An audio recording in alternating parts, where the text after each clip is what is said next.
এই বাংলাদেশের মানুষ কাকে বিশ্বাস করবে আমাকে বলেন। এরা যদি এরকম কাজ করে তারপর আবার যুক্তি দেখায়, এরকম একটা ভঙ্গুর যুক্তি দেখায়, দুর্বল যুক্তি দেখায়, এই বাংলাদেশের সাধারণ মানুষ কাকে বিশ্বাস করবে? বিএনপি গেল, এখন জামাতও যাচ্ছে। ডক্টর শফিককে আমি সকালে এক কথা বলতে শুনি, বিকালে এক কথা বলতে শুনি, যেখানে আমার মতো একটা ব্যক্তি, আমার মতো একটা সাধারণ ব্যক্তি, যেটা ডক্টর শফিকের সাথে তুলনা করা যায় না। উনি একজন জ্ঞানী মানুষ, ধার্মিক মানুষ, একজন ডক্টর সাহেব, চিন্তাবিদ হওয়ার কথা ইসলামিক।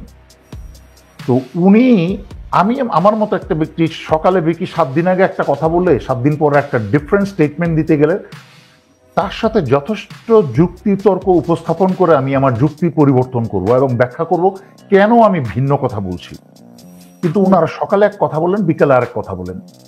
এই নির্বাচন চান, এই বলেন প্রফেসর ইউনূসকে সাহায্য করতে চান, আবার বলে ফেব্রুয়ারির মধ্যেই নির্বাচন। ওনারা যে কখন কি বলছেন এটা স্পষ্ট প্রমাণ করে জামাতের মাঝখানে আর কোনো চিন্তাশীল ব্যক্তি নাই। বুঝলাম না প্রফেসর ইউনূস আর প্রফেসর ইউনূসের ফরেন মিনিস্ট্রি কি করছে, এতবার ব্যাখ্যা করার পরেও এদের কানে ঢুকছে না কেন যে রাজেশ অগ্নিহোত্রীকে দেশ থেকে বের করছে না। সেখানে আমার মনে পড়ে যায় আজকে এই জামাতের কি বলে এটাকে, অত্যন্ত দুর্বল যুক্তিতে, যেটা শের বাংলাকে ফজলুল হক বলেছিলেন, যখন দাদারা আমার প্রশংসা করবে তখন বুঝবে আমি দেশের বিরুদ্ধে কাজ করছি। আজকে সন্তোষ শর্মার মতো একটা দেশদ্রোহী রয়ের গোয়েন্দা যখন জামাতের প্রশংসা করছে তখন তো আমাকে একটু দুশ্চিন্তা করতেই হয় জামাত দেশের পক্ষে না বিপক্ষে কাজ করছে।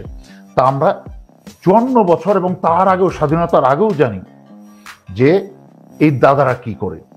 সুতরাং আজকে সন্তোষ শর্মা যখন জামাতের প্রশংসা করছে এবং জামাত তাদেরকে কোলে বসে সন্তোষ শর্মাকে বক্তব্য দেওয়ার সুযোগ দিচ্ছে, এই রাষ্ট্রদ্রোহীকে এবং এই রয়ের গোয়েন্দাকে, তখন এখানে আর যুক্তি তর্কের, আমি তো অন্যদের মতো গালিগালাজ করে কথা বলি না, আমি যুক্তি দিয়ে দেখাচ্ছি। আচ্ছা, অতিভক্তি চোরের লক্ষণ, এটা মুসলমানের চরিত্র না। যাই হোক, আজকে এদের হলোটা কি? আজকে এইটা একটা স্পষ্টত প্রমাণিত। প্রথম কথা, বিএনপিকে তো আমি বিএনপি বলে কথা না, যারাই দেশের বিরুদ্ধে কাজ করবে তারাই আমার শত্রু। ব্যক্তিগতভাবে কারোর সাথে আমার খারাপ সম্পর্ক, আমি সবসময় বলেছি আমি শহীদ জিয়ার সৈনিক। কিন্তু বর্তমান বিএনপির যে অবস্থা, সমস্ত মির্জাফরের বিএনপি ভরা, এই বিএনপির জন্য আমি কোনো সময় পক্ষে কথা বলবো না। আগে তারেক রহমানকে, এই বিএনপিকে সংশোধন করতে হবে, সমস্ত দলীয় সংস্কার করতে হবে। প্রফেসর ইউনূসকে নির্বাচন চাওয়া দাবি করার আগে দলীয় সংস্কার করতে হবে। এই বিএনপি থেকে মির্জাফর এবং রয়ের সমস্ত বেইমানগুলোকে বের করতে হবে। তখন আমি বিএনপির প্রশংসা করতে পারবো। ভালো যা আছে বলবো, যা সত্যি সবসময় বলবো। তবে বিএনপি এখন যাই অবস্থা হয়েছে, তাও তো বিএনপির 3 বারের দেশ রাষ্ট্র পরিচালনা করার একটা অভিজ্ঞতা আছে। জামাতের কিন্তু কোনো রাষ্ট্র পরিচালনা করার কোনো অভিজ্ঞতা নাই। কিন্তু এই 1500 অধিক ছাত্র জনতা রক্তের মাধ্যমে যে এমন একটা পরিবেশ বাংলাদেশ এই 2024 আল্লাহর রহমতে আল্লাহ করে দিয়েছেন, এই একটা সুযোগ ছিল ভারতের বিরুদ্ধে একটা শক্তিশালী অবস্থান নেওয়া। কিন্তু আমি বারবার হতাশ হয়ে যাই যখন এই জাতির রক্তের সমস্যা, ওই যে মির্জাফর, তারপরে এদের রক্তগুলা চলে আসছে। এই জাতির যেই হোক, মুসলমান হোক আর হিন্দু হোক আর যেই ধর্মেরই হোক, কেন এরা দেশকে ভালোবাসতে পারে না? নিজের উপর আস্থা নাই, সবসময় অন্য দাদাদের পায়ে ধরতে হয় ক্ষমতা আসার জন্য। ওয়াই? কেন কেন আপনাদের কি মাথার মাঝখানে এইটুকু কমন সেন্স নাই, বুদ্ধি নাই? আপনাদের নামের আগে ডক্টর আছে, আপনার উমুক সুমুক। এখন তো বাংলাদেশে কেজির ধরে হাসিনার আমলে 16 বছরে এখন তো সবার নামের আগে ডক্টর, যদু মধু কদু সবার নামের আগে ডক্টর। এখন তারপরও মানলাম যে যেভাবে ডক্টর পেয়েছেন, আপনাদের তো নামের আগে ডক্টর আছে। একটা ক্লাস 10-এর একটা বাচ্চা ছেলে তো কি বলে এইরকম একটা কথা হঠাৎ করে রয়ের গোয়েন্দাদেরকে স্টেজে এনে কথা বলার আগে এবং একটা পঙ্গু বা একটা দুর্বল যুক্তি দেওয়ার আগে 10 বার চিন্তা করবে। যেই সন্তোষ শর্মাকে নিয়ে যারা বক্তব্য রাখছে, আমি এতবার বলেছি যে সে রয়ের গোয়েন্দা, দেশ বিরোধী কাজ করছে এবং এখনো এই সরকারের বিরুদ্ধে এবং দেশের বিরুদ্ধে কাজ ষড়যন্ত্র করে চলছে প্রতিনিয়ত। সেই লোককে যখন যেই নামেই আনুক না কেন, সেই লোককে যখন মাসুদ বা জামাত যখন স্টেজে নিয়ে আসবে, I am sorry Jamaat, I am sorry, সেই ক্ষেত্রে আমাকে তীব্র নিন্দানা এবং এই মূর্খতার আমি তীব্র নিন্দা জানাবো। এইটা বাংলাদেশের জুলাই আগস্টের পরে 2024-এর পরে এই বাংলাদেশের প্রজন্ম এটা জামাতের কাছ থেকে আশা করে নাই। অত্যন্ত দুঃখজনক এবং হতাশাজনক। এখন কি আপনারা এনসিপির দোষ দিবেন? আপনারা কি জাতীয় নাগরিক কমিটির দোষ দিবেন? আর ওগুলো তো বাচ্চা ছেলে পেলে। আজকে যদি 54 বছর বা 45 বছর রাজনীতি করে করে যদি এইসব বুড়াদুরারা এইসব ভুল করে, তাহলে আমি দেখি ফেসবুকে দেখি ট্রল করে এইসব বাচ্চা বাচ্চা ছেলেমেয়েদেরকে নিয়ে টানাটানি করে, লেটপুল করে। আরে এরা তো এখন রাজনীতি বলতে গেলে রাজনীতি শিখেই নাই, শিখছে, হাতে কলমে এবিসিডি শিখছে। তাদের তো ভুল হবেই, but I would rather give them a chance than this bloody idiots. জামাতের যে একটা অপূর্ব সুযোগ এসেছে, যেই অপূর্ব সুযোগটা সত্যিকার অর্থে বিএনপিরও এসেছিল।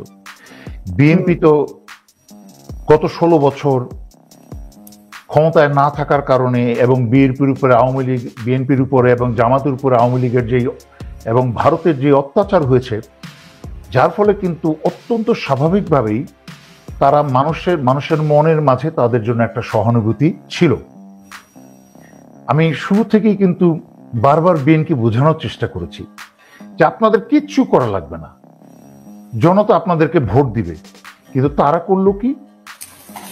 দলের মাঝখানে নিয়ন্ত্রণ নাই, দলের নেতৃত্বের কোনো নিয়ন্ত্রণ নাই, একদম নিয়ন্ত্রণহীনভাবে পাগলের মতো রাস্তায় ছেড়ে দিল। চাঁদাবাজি, মারামারি, জমি দখল ইত্যাদি আরো বিভিন্ন অপকর্ম, আওয়ামী লীগের কাছ থেকে টাকা উদ্ধার ইত্যাদি ইত্যাদি করে একদম বিএনপি সর্বনাশ করে দিল। তখন ছিল জামাতের একটা সুন্দর মাঠ। তবে যেটা আমি বহুবার ব্যাখ্যা করেছি আমার বিভিন্ন ভিডিওতে, যে জামাতকে 2010 সালে অত্যন্ত ভারত পরিকল্পিতভাবে জামাতের বুদ্ধিমান এবং তুখ্যার নেতা যারা ছিল তাদেরকে কিন্তু ফাঁসি দিয়ে জামাতকে একদম পিতৃহীন করে দিয়েছে আর কি, মানে এতিম বানিয়ে দিয়েছে জামাতকে। সুতরাং এই জন্য কিন্তু আওয়ামী লীগের জামাতকে নিয়ে কোনো মাথা ব্যথা ছিল না, কারোরই কিন্তু জামাতকে নিয়ে কোনো মাথা ব্যথা ছিল না। কারণ ভারত এবং আওয়ামী লীগ জানে যে জামাতকে এতিম বানিয়ে দিয়েছে 2010 সালে জামাতের নেতাদেরকে ফাঁসি দিয়ে। তো আজকের প্রমাণ আমরা বহুত আগে থেকেই দেখতে পেরেছি, জামাত শিবির তারা কিন্তু করে না, বহু বছর আগে তাদের মাঝখানে প্রবেশ করে গেছে। অন্যান্য দলের মতো আওয়ামী লীগ তো একটা ভারতীয় দল, কিন্তু বাংলাদেশে যেসব দল আছে যেমন বিএনপি, জাতীয় পার্টিও হিসাবে বাদ দিলাম, তাদের কোনো নিজস্ব চরিত্র নাই। যারা আছে এখন বর্তমানে বিএনপি, জামাত, শিবির, এদের ভিতরে ঢুকে গেছে। অত্যন্ত সুপরিকল্পিতভাবে বহু বছর আগে প্রবেশ করানো হয়েছে এবং তারাই কিন্তু খেলাগুলা খেলছে। আমি দেখেছি মাসুদ যেই বক্তব্য দিয়েছে, তার যুক্তি দেখিয়েছে যে হিন্দু সম্প্রদায়ের সেক্রেটারি জেনারেল ইত্যাদি ইত্যাদি সন্তোষ শর্মাকে। আমার কথা হচ্ছে যে প্রথমেই সন্তোষ শর্মার মতো আমি আমার গত ভিডিওতে 4-5 দিন আগে আমি ব্যাখ্যা করে বললাম যে সন্তোষ শর্মা হচ্ছে আন্তর্জাতিক সংস্থা কর্তৃক প্রমাণিত যে কালবেলা বাংলাদেশের অন্যতম পত্রিকা, যেটা বাংলাদেশের সংখ্যালঘুদের উপরে, হিন্দুদের উপরে আক্রমণের বা অত্যাচারের মিথ্যা সংবাদ প্রচারের অন্যতম পত্রিকা। এবং সন্তোষ শর্মার সাথে রাজেশ অগ্নিহোত্রী, যে ঢাকায় রয়ের প্রধান, রাজেশ অগ্নিহোত্রীর সাথে সন্তোষ শর্মার 2-4 দিন পরপরই মিটিং হয় এবং বাংলাদেশ বিরোধী সকল মিটিংগুলো, বাংলাদেশ প্রফেসর ইউনূস সরকার বিরোধী, বাংলাদেশের স্বাধীনতা সার্বভৌমত্ব বিরোধী এবং বাংলাদেশের আপামর স্বাধীনতা প্রেমিক, দেশপ্রেমিক, জনতা বিরোধী।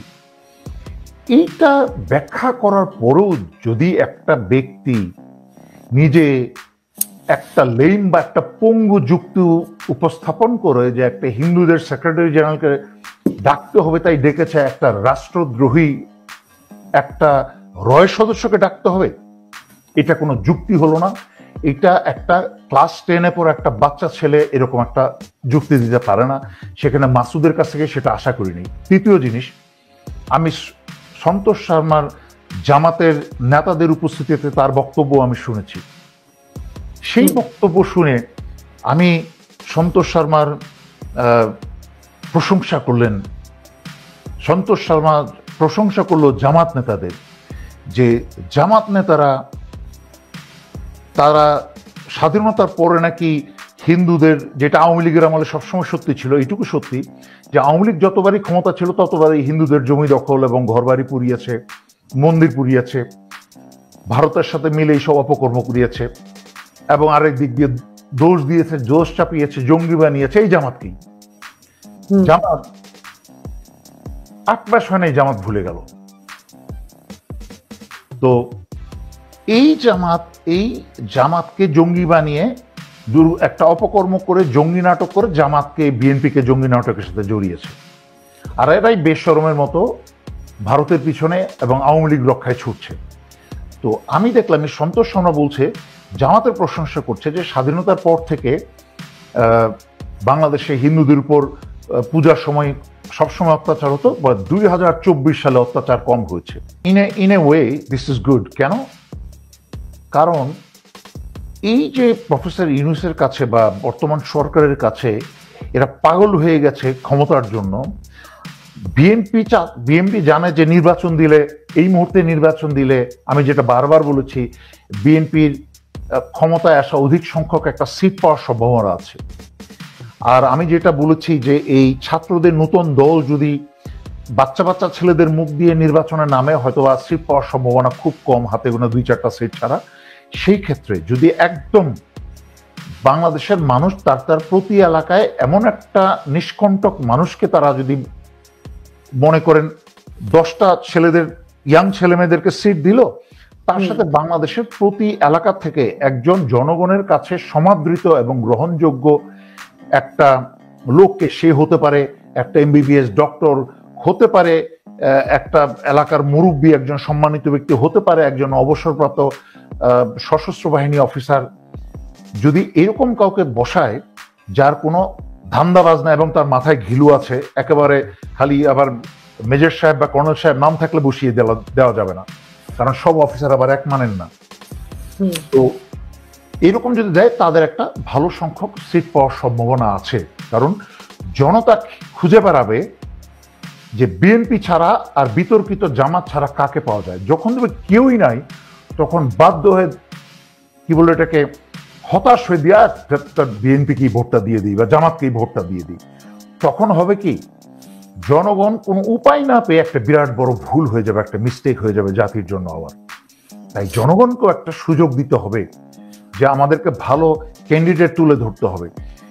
বাট এইটা আমি কেন বলছি এটা হচ্ছে ভালো হচ্ছে, এরা যে নির্বাচনের জন্য পাগল হয়ে গেছে, অস্থির হয়ে এরা এখন এই যে আবল তাবল করছে, এর মাধ্যমে কিন্তু এদের নিজেদের দুর্বলতা এরা জনগণের সামনে তুলে ধরছে। আর জনগণও কিন্তু এদেরকে চেনার মতো একটা সুযোগ পেয়ে যাচ্ছে, যে কে কি মাল, কার ভিতরে কতটুকু আছে এরা বুঝে যাচ্ছে। কারণ মাসুদের প্রতি আমার অনেক রেসপেক্ট ছিল, আই এম সরি, আমি মাসুদের প্রতি সেই রেসপেক্ট আমার এখন নাই। তাকে, হ্যাঁ, আমি মানুষকে ক্ষমা করি, তার সেই, আমি তার